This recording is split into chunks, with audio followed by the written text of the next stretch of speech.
Hey, Wonderhussy here, down in fabulous, sunny, beautiful Arizona.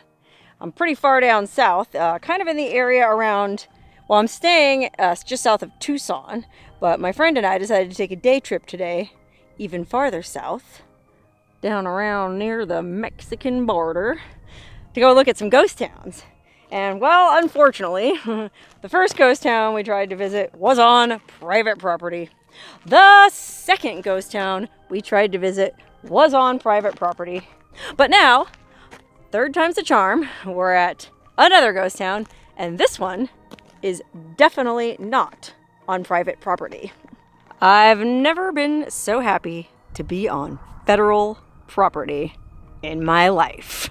This ghost town is on good old BLM land, which is Bureau of Land Management, aka federally owned and managed public lands, which, well, some people have mixed opinions about, but hey, they're okay by me because I can go explore this awesome ghost town.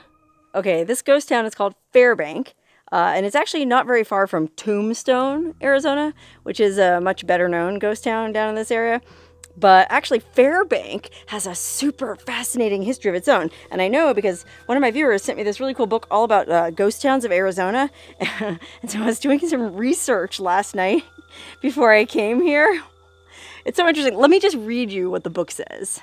Okay, so Fairbank was named after this guy, N.K. Fairbank, a Chicago merchant who organized the Grand Central Mining Company over in Tombstone and settled Fairbank in 1882. Now, apparently there was a big mill here in Fairbank, and my friend and I are going to try to hike to the mill after this, but I think all the ore in the area had to be processed at this mill. But either way, the railroad came through Fairbank. There was a big railroad depot, gosh, I think like right here. It's not here anymore, unfortunately, but somewhere right in this main area, there was a big railroad depot, and the only rail line in the area came right through Fairbank. So anybody who was coming or going to the Tombstone area or Bisbee or any of the places around here had to come through Fairbank. And in fact, there was, I guess, my friend was telling me there was like 5 saloons and 4 fancy restaurants. You could actually get an elegant meal here before heading out. You know, like you bring your, make your money in Tombstone, make your riches, and then you'd come here and blow it all basically. But it gets even more interesting. Okay, this is the part of Fairbank's history that I thought was interesting. In February 1900, the notorious Billy Stiles Burt Alvord gang attempted a robbery in Fairbank.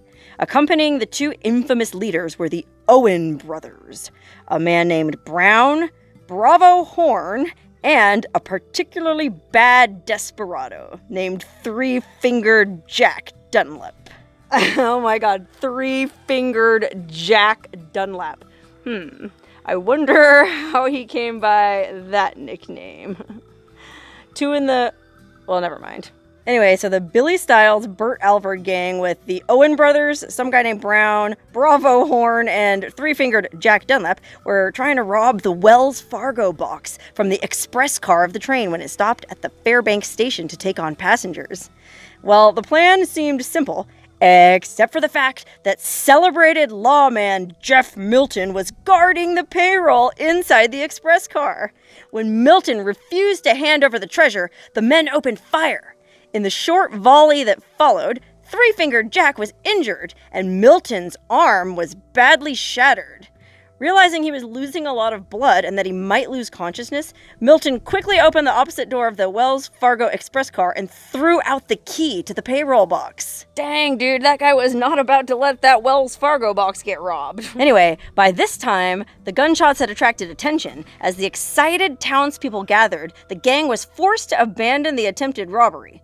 Quickly lashing their injured fellow gunman Three-Fingered Jack to a horse, they made a hasty retreat. The next day, Three-Fingered Jack was found by a posse about 9 miles from Fairbank, where he'd been deserted by his companions and only lived long enough to make a confession.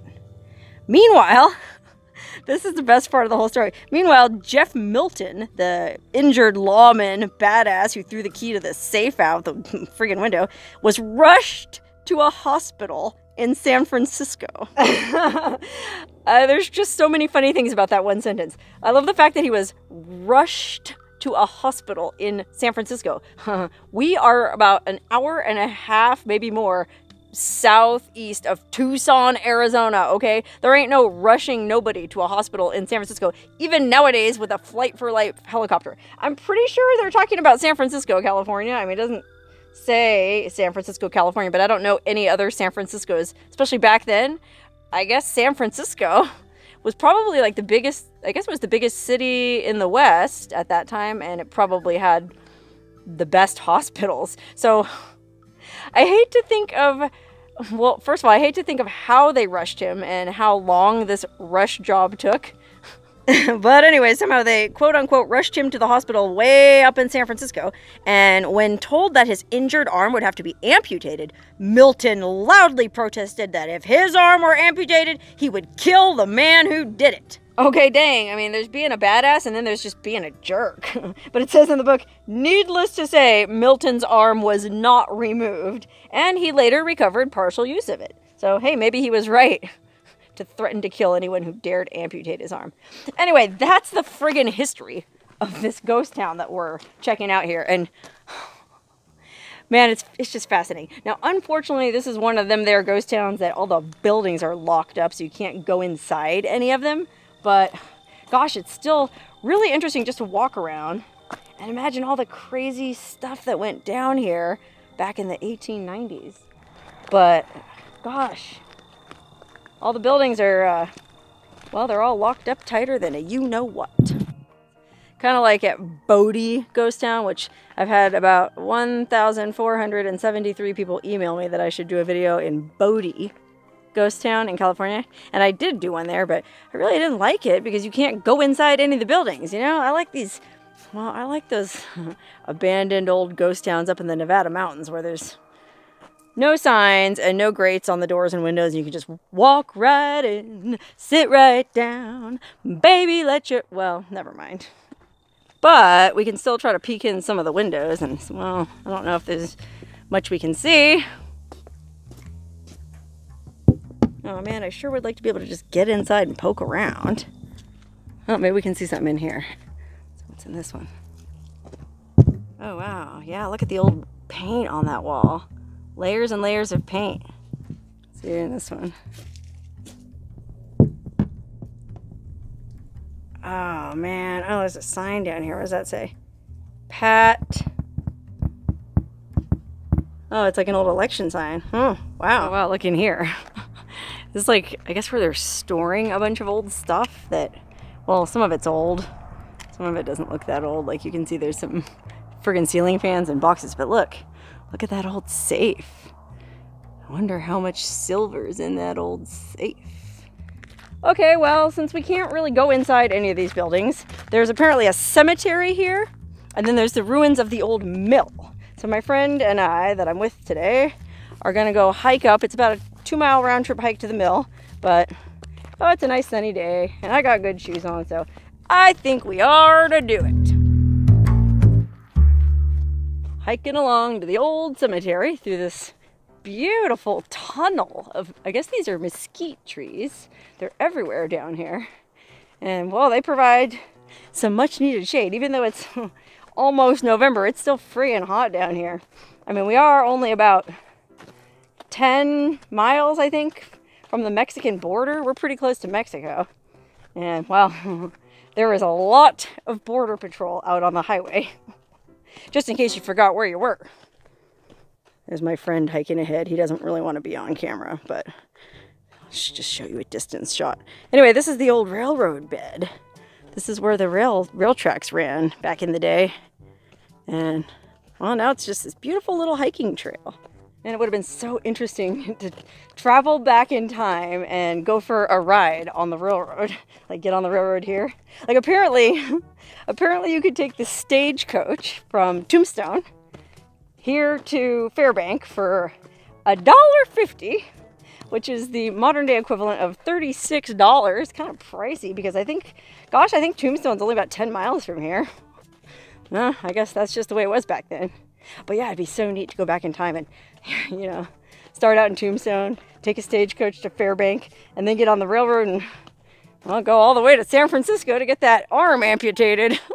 Okay, we're at the cemetery, and well, I almost walked right past it because unfortunately most of these graves are just totally collapsed, I guess. Wow, just a pile of rocks with a very rough wooden cross. Oh, here comes a little fenced off plot. Fancy. I wonder who is important enough to be buried here.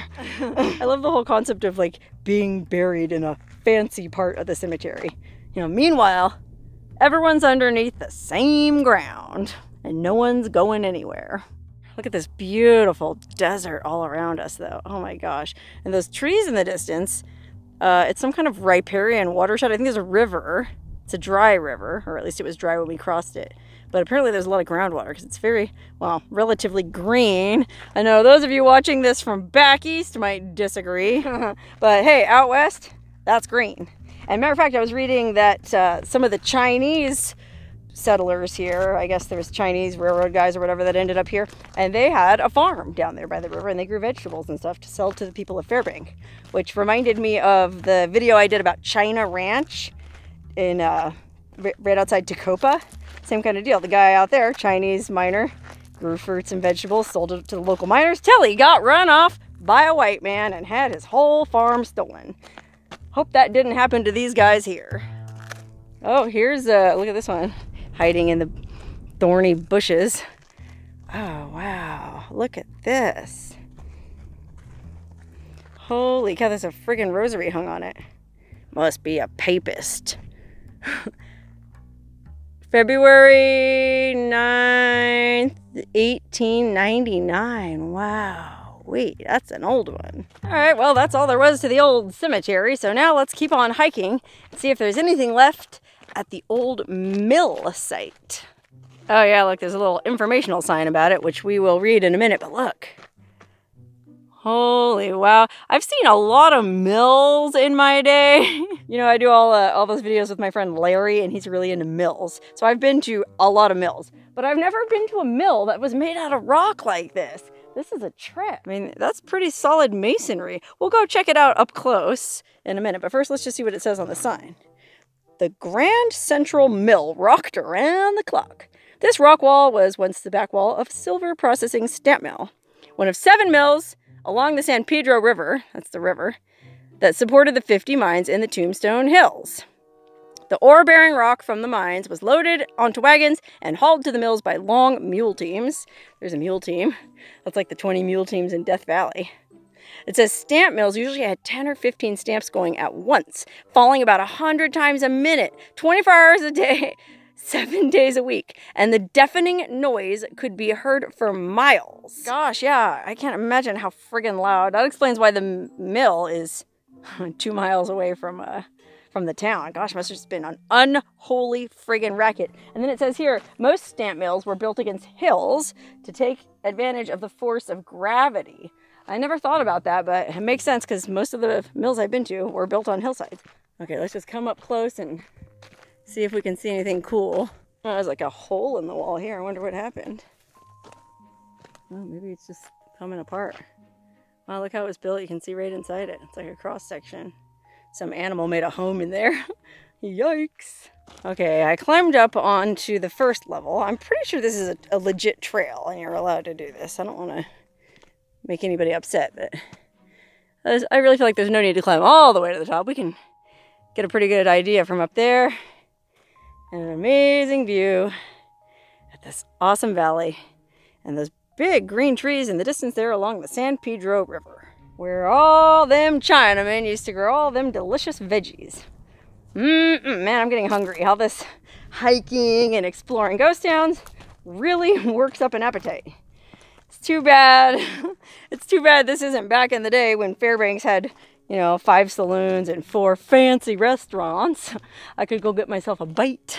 Matter of fact, I forgot to mention this earlier, but they even had fresh seafood at the restaurant in Fairbank back in the 1880s because I guess it was shipped in via the railroad from Mexico, from some port in Mexico.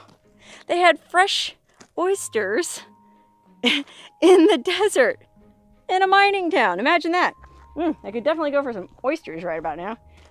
But I think what I'm going to do is hike back to the old car and, well, head back into town and rustle up some grub. But I'm looking forward to a bunch more adventures while I'm here in Arizona. I'm down here for another, 4, 5, 6 days, and I got a bunch of places on my list that I want to visit. So stay tuned for more Southern Arizona adventures coming soon.